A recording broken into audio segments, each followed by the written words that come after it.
Hello my awesome friends, welcome to PMP Exam Prep Reasoning. It's also to do with pace. This is number 7 in a series, and you might recall in the number of weeks leading up to this, I have always given you episodes 1, 2, 6. Well, now we're going into the 7th episode, and these questions are a lot harder. And I want you to time yourself and just use the average of 1 minute 15 seconds for each one of these questions. Are you ready? Let's jump straight into it. You are a project lead on an Agile team which has envisioned 2 major releases. Both involve the same number of iterations, resulting in release durations of 3 months. Resource constraints require that these releases be done in series. One addresses regulatory issues that will result in daily fines if the first release date is not achieved. The other results in operational resource issues based on already announced workforce reductions as of the first release date. You have been asked for input. What would you recommend to the business sponsor?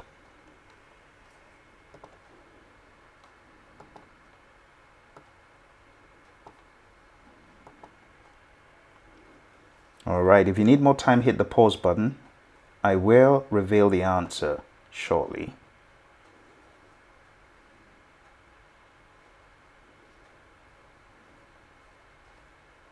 Okay, so the answer to this, my friends, can be gleaned using the process of elimination. There are a number of things I want to point out, so let me explain a little bit and we'll move a lot quicker after this.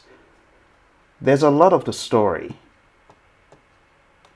and a lot of the story is a waste of time at the end of the day, because when you are going through the answers, you realize it really boils down to common sense, and it doesn't have anything to do with the intricacies of the 6 lines.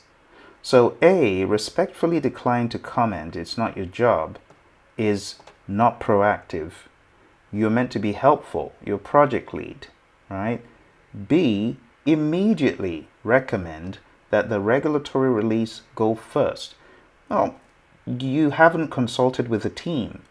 You're a project lead. You're not a developer. So you got to consult with the development team. This is not the best option. Option C, ask the team to provide input for a rough business case around the 2 scenarios and balance that against the intangibles as the team knows them to make a team recommendation. That doesn't sound like a bad idea. Let's take a look at D. Recommend that the work reduction release go first, since keeping people on pace, keeping people on past a date when they have been told they no longer have a job could mean potential sabotage. This is very prescriptive as well. So this one that says immediately recommend and recommend, this is you just free falling without the team's parachute. No, you should always have the team there as a safety net to ask the team, hey, what do you folks think? And go with that. So the best option in this case, my friends, is option C. It's a hard question because if you don't know what the question writer is thinking or looking for, you'll be presumptuous and choose one of these: recommend or immediately recommend, or respectfully decline, which is not being proactive. So it's ultimately the business sponsor who should determine which to do first. But they often need information such as sizing, risks, capabilities, and so on in order to make an informed decision. Let's go to the second question here. This is another example of a significantly long question. We've heard from some PMP students that the questions that are like this are very few, but they do in some freak incidents occur. So let's read. A project with a significantly low budget was authorized based on the lower end of a rough order of magnitude estimate.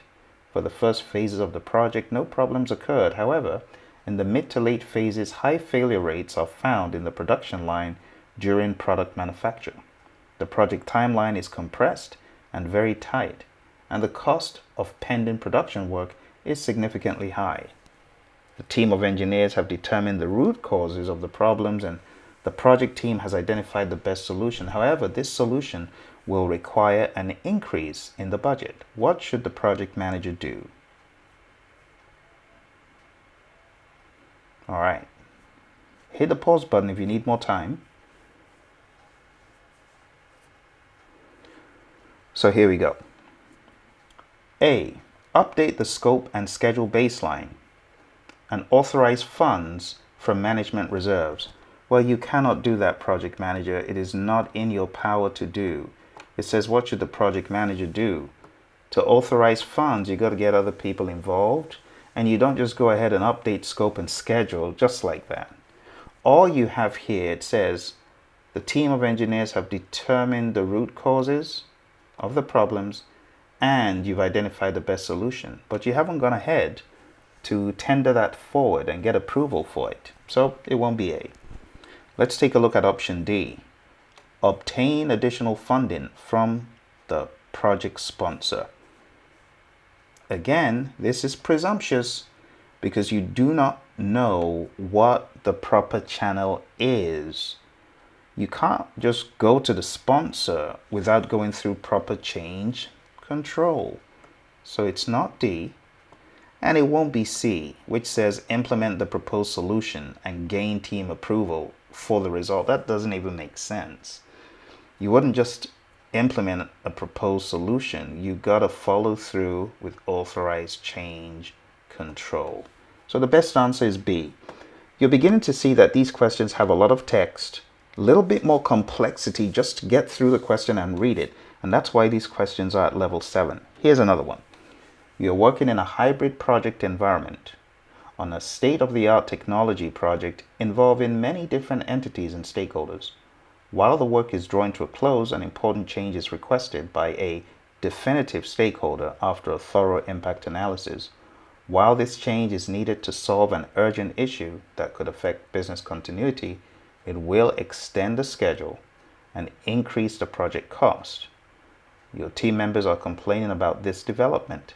What should the project manager do next?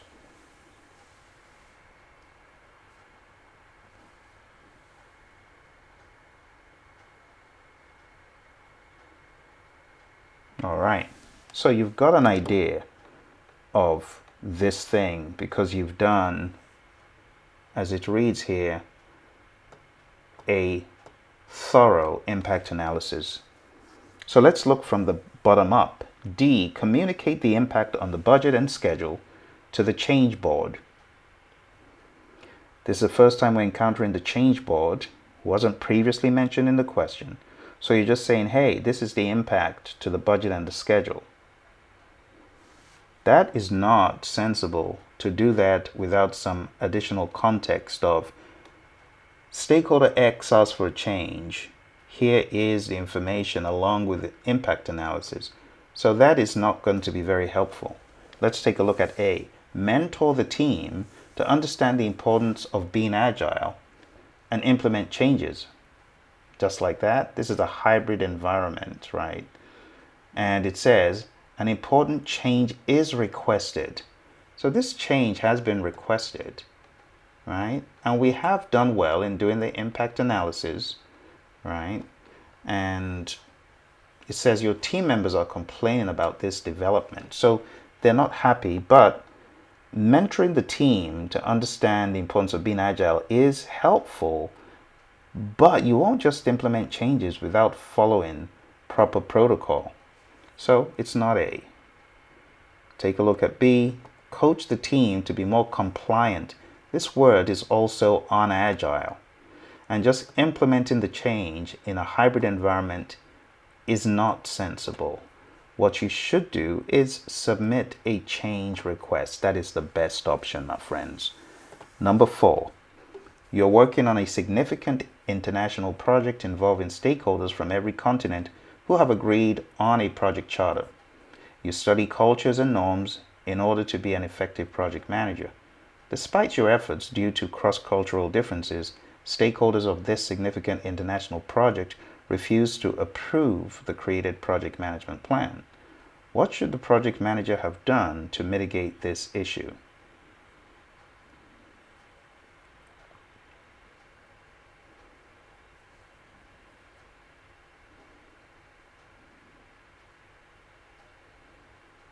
Okay.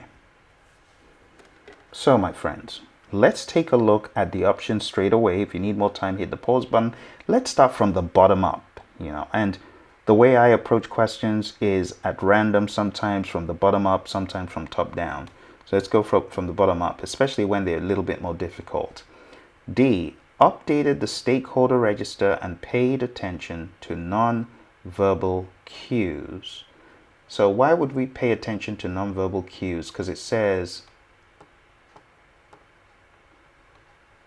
cross-cultural differences. See, so because of these differences, stakeholders have refused to approve the created project management plan. So you could keep D in your back pocket, but let's move on to C. So remember where we're at right now. We've agreed on a charter. It says stakeholders from every continent, they've agreed on a project charter. Okay. Despite your efforts, they refuse to approve the created project management plan. Okay. Let's go to C. So reviewed and updated the issue log to reflect the project management plan may not receive approval. So this didn't say risk log, it said issue log. Secondly, this is pretty early in the day. This is not something that we would have to hand after the charter is developed. You wouldn't have an issue log. So we're going to cancel C and go to B. Requested earlier feedback from stakeholders during project initiation. Where you couldn't get previous or earlier feedback about planning when you're in initiation. Remember, it says this is the project management plan. See, it says stakeholders of this significant international project refused to approve the created project management plan.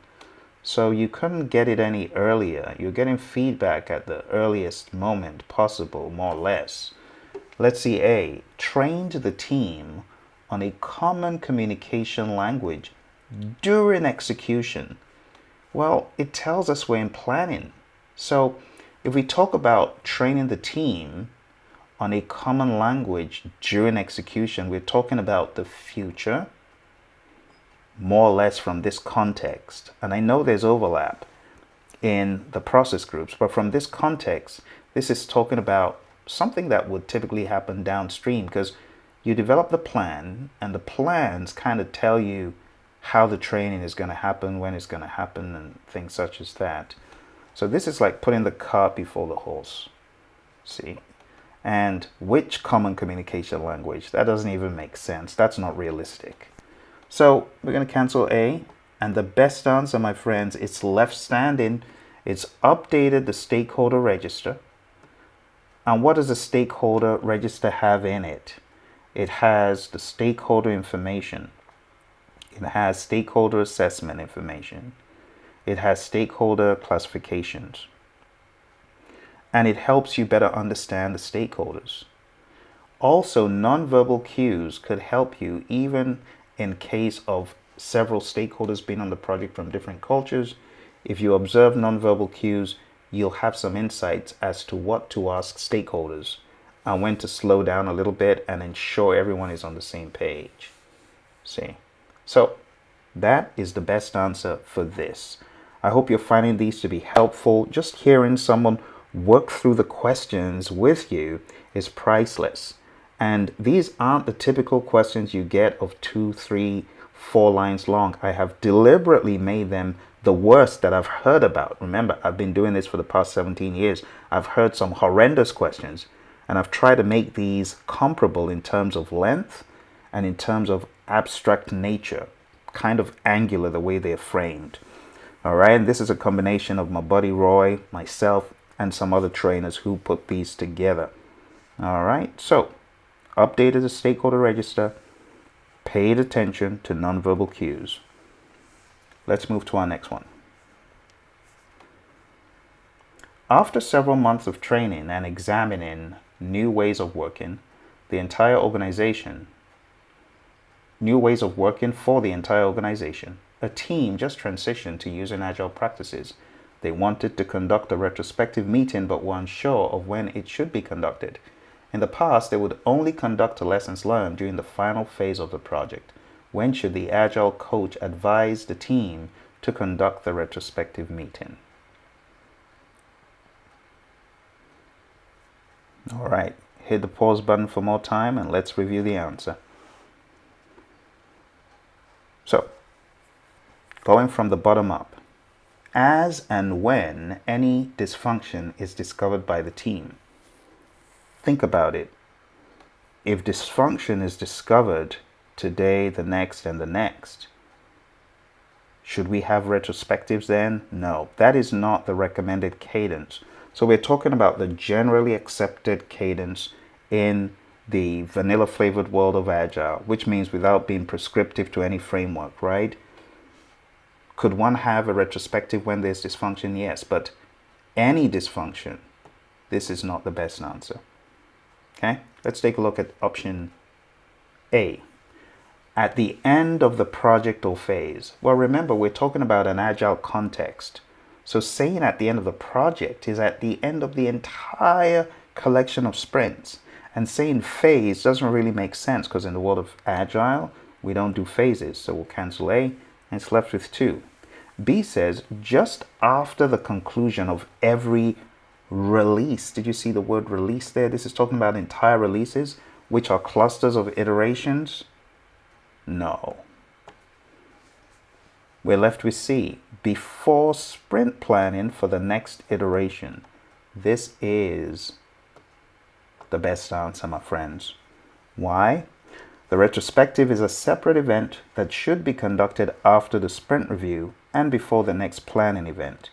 This is so that you can take the lessons from the current sprint and feed them into the next sprint, which may impact the sprint plan. All right, my friends, I hope this is helping you. Remember, if you're stuck on any of this, you can always put a comment below and get some feedback. We're going to jump to number 6. Company It's a Go authorized a multi-million-dollar project after COVID ended to get their 500,000 workers on a new work authorization project platform. The first project manager had conflict with management due to interpersonal issues and resigned. It's a Go now just hired a new project manager to replace the former PM. The new project manager is very capable in scheduling, budgeting, and management, but weak in overall administration and procurement management. What should the new project manager do to start guiding the team toward project success? So let's take a look at the options. I'll give you some time.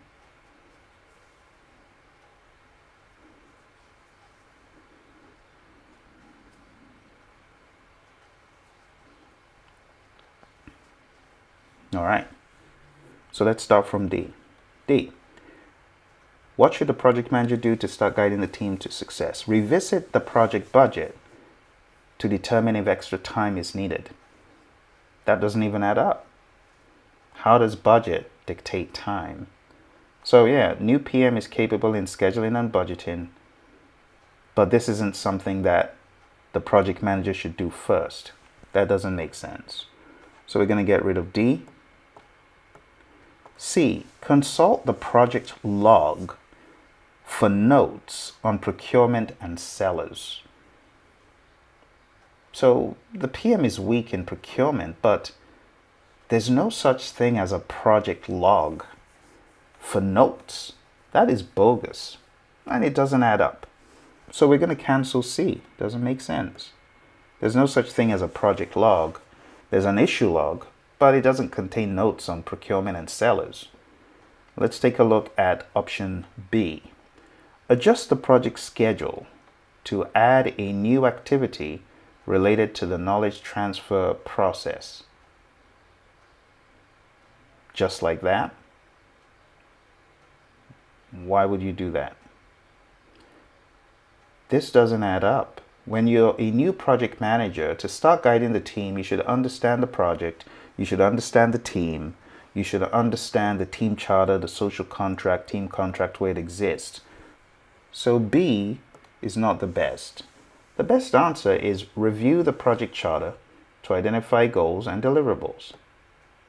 Not a very hard question, but a lot of text to go through.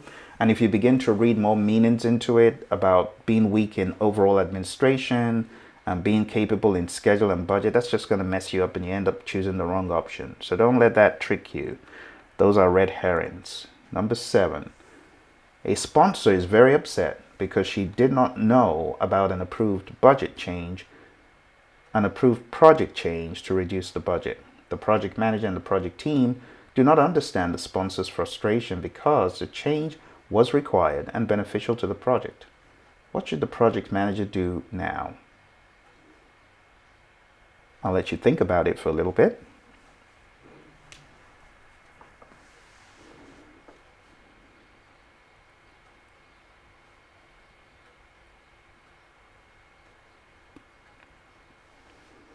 All right. Well, hit the pause button if you need more time, but let's look at the options. So what should you do in this case? Let's look at option A.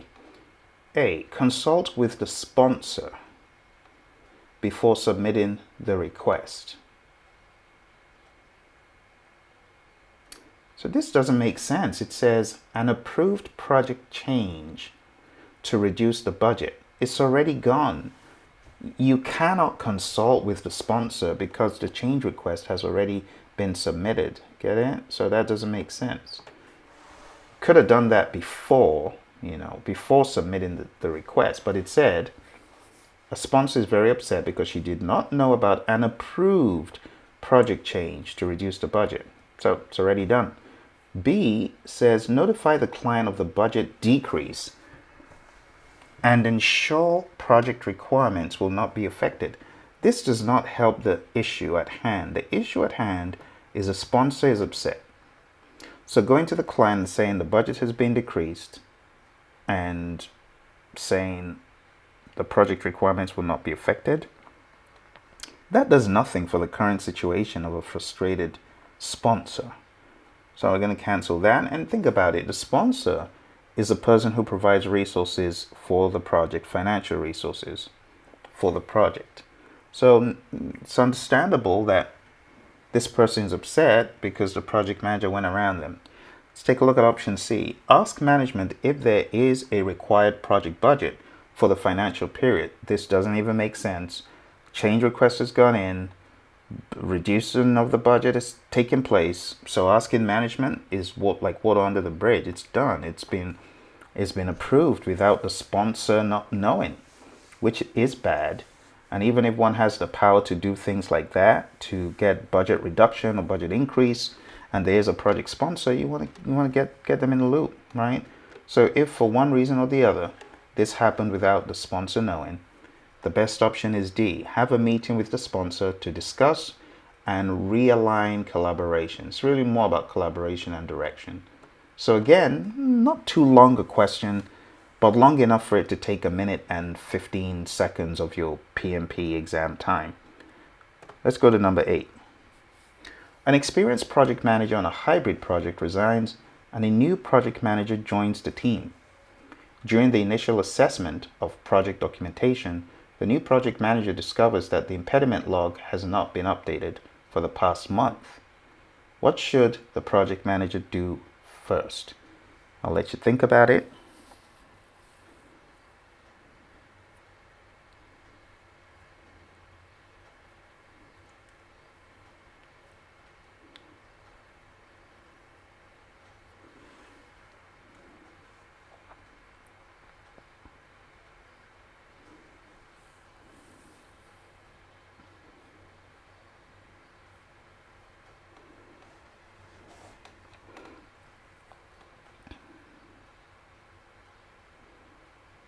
All right. So let's use process of elimination, and we'll start from the very bottom this time. Taking a look at option D. Check in with the business analyst, as this is usually their job. No. There's not always a business analyst in an agile world. In an agile world, there very well could be people playing a business analyst role, but they're not called a business analyst by title. So we'll get rid of D. Let's look at C. Escalate the matter to the product owner since they own this backlog. No. The impediment log, if it does exist, you could say is the team's. So escalating the matter to the product owner is not right. So it's not been updated for the past month. What should you do first? It wouldn't be any of those. B. Examine the issue log for risks and issues not on the impediment log. Well, if this is in a hybrid project, is it possible that there is an issue log? Yes. Is it possible that there is a risk log or risk register? Yes. But it said examine the issue log for risks. Risks are not in the issue log, right? Risks are in a risk register, not in an issue log. So this is already looking wrong. And it says risks not on the impediment log. We don't put risks on the impediment log. We have impediments in the impediment log. Or you could say they are issues, but they are not risks. So that is wrong. The best answer here, consult the team to understand the current state of impediments is the best option. That's why the answer is A. Let's take a look at number 9. You are the project manager on an engineering project involving several contractors and team members. The stakeholder management effort has proven to be very significant in the first few days. You have completed the identification of stakeholders. Previously, you had difficulty managing stakeholders because no distinctions were made among them regarding influence or authority. What information do you need to include in the stakeholder register? Take some time out to think if you need that. Let's start from the bottom. So what do you need to include in the stakeholder register is the question. There are certain things that just won't make it to the stakeholder register. D, stakeholder benefits management plan. There's no such thing. And if there was a benefits management plan, not named stakeholder management plan, but it's benefits management plan. If there was a benefits management plan, it wouldn't be in the stakeholder register. Let's take a look at A. Change requests for new stakeholders. Those will not be in the stakeholder register. Let's take a look at B. Stakeholder engagement plan in the stakeholder register? No. So hopefully you deciphered the answer would be C, stakeholder classification. All right, friends, let's take a look at the final one. The final one here. Your firm has just been through a difficult year due to COVID-19 and many projects have been cancelled. Risk management has therefore become extremely important to your PMO. One particular project manager has been given a very complex project to manage and heavy risk and change management was expected. The project manager implemented a change to manage a significant risk, but a long while after implementation of the approved change, the project manager realizes that the change failed to achieve the expected result. This led to adverse consequences. What should the project manager have done to avoid this?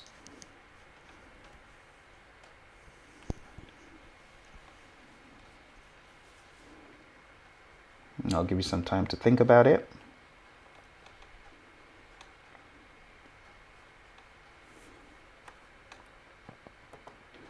As I said in the very beginning, you got to remember that these questions have been written to be intentionally hard. They've been written to make you think and to lead you to red herrings that you shouldn't consider, just like the real exam. But if you're rock solid as far as the content is concerned, you should be able to roll with it.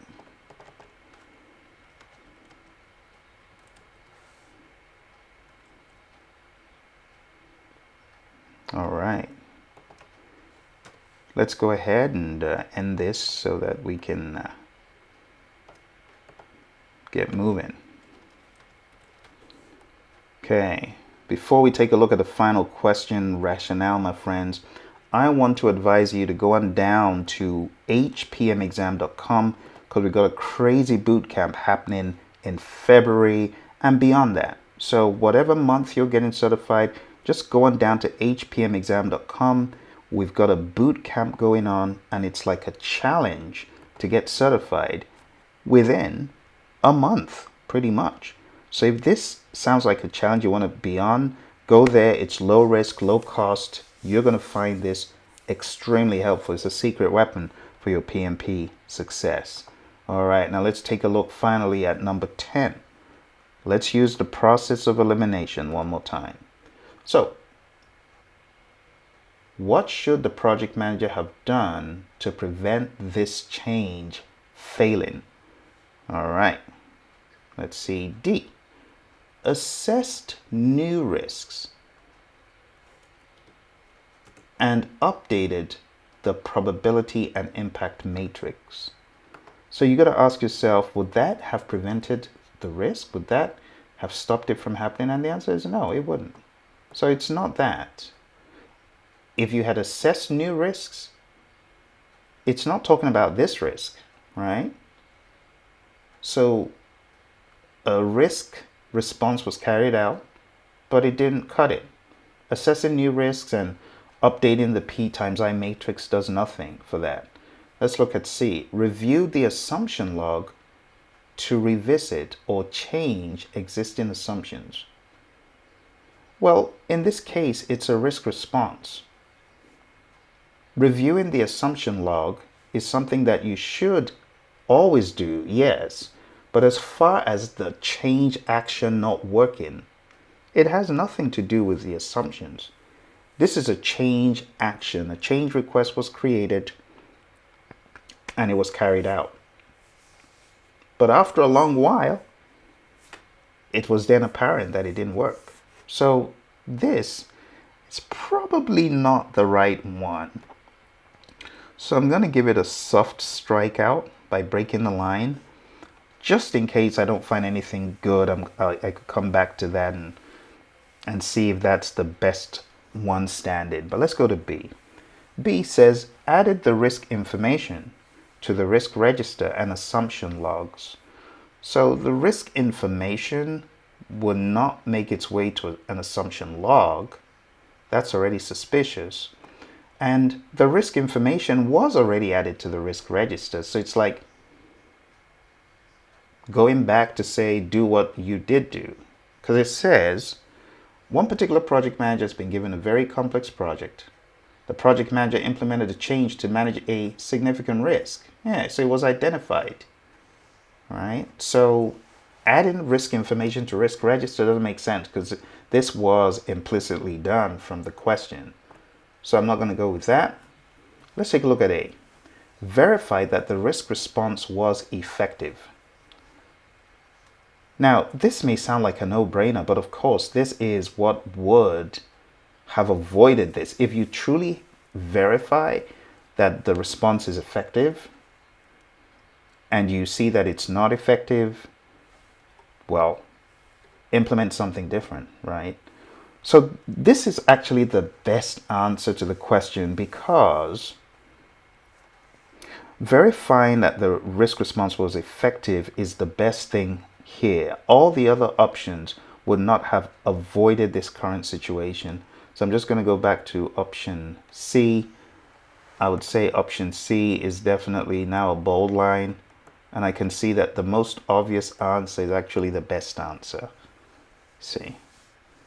So reviewing an assumption log and not doing anything with the risk response does not help the situation. The problem here is not assumptions, it's the response. It's knowing that the response was good, right? So all the other options would not have avoided this situation. And my friends, that is it. We have come to the end of a 7-series look at the PMP exam. And this was by far the most brutal. I tell people when you're in the exam, this is how you need to be thinking. You need to be seeing things like this through the wheel of, you could call it the wheel of PMP awareness.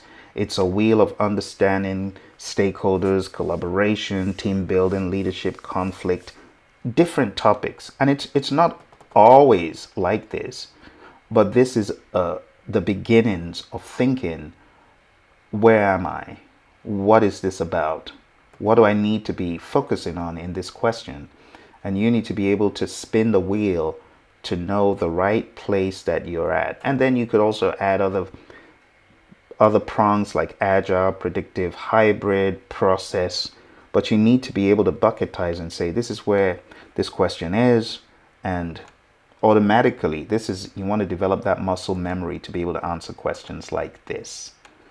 All right, so there you have it, my friends. Go on down to hpmexam.com, take a look at the brilliant bootcamp we got starting in February, and then for those of you who are coming in other months, awesome. We would love to see you and help you get through it. Take a look at these stinkers, man. These are bad questions, bad to the bone. And I made them this way so that if you can apply the right amount of stamina, you know what I want you to do? I want you to take your clock and I want you to time 1 minute, 15 seconds and read through it. Yes, I know you've seen the questions. I know you know the answers, but I want you to train your brain into reading long amounts of information, big amounts of information, big amounts of text. These are monster questions with red herrings all over the place. They're horrible. These are bad questions, bad to the bone, but they are going to help you in your final onslaught of the PMP exam once and for all. All right, my friends, thank you very much. I hope you found it useful. Don't forget to hit like, subscribe, and I'll see you in another video soon. All the best on your exam. Bye for now.